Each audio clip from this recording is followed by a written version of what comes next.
On passe des dizaines de milliers d'heures de notre vie à travailler. Et on passe aussi des dizaines de milliers d'heures à détester notre travail. Alors, face à cette réalité, on a souvent deux réactions. Soit on regarde sans cesse l'heure, en attendant la fin de la journée, le week-end, les vacances et voire même la retraite. Et on passe notre temps à compter, à vouloir aller plus vite. Mais moi, je trouve qu'au fond, c'est un peu terrible de vouloir terminer les 30, voire les 40 prochaines années de sa vie. Ou alors, soit on choisit de grimper les échelons. C'est notre échelle de carrière, voilà. On enchaîne les projets, les promotions, les changements d'entreprise, toujours à la recherche de la prochaine chose en fait.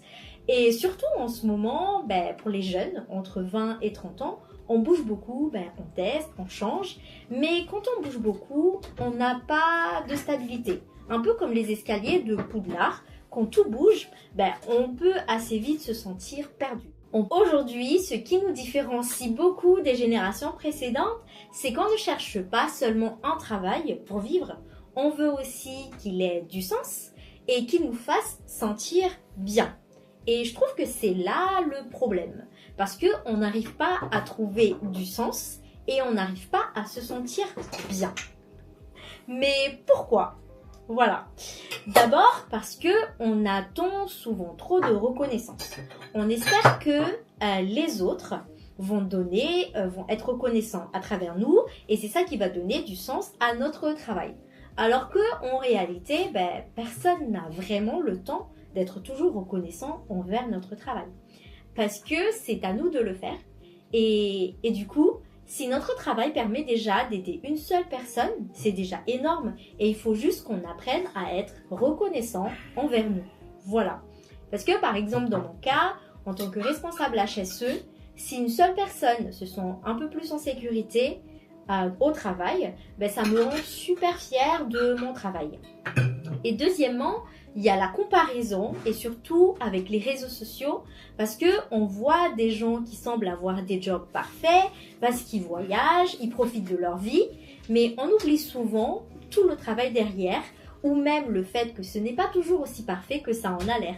Parce que chaque métier a ses difficultés, même ce qui font le plus rêver.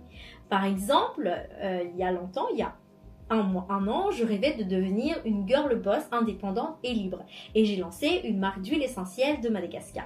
Le projet a l'air top, mes publications ont l'air top, mais en fait, derrière, il y avait une fille qui galérait à trouver des clients. Voilà.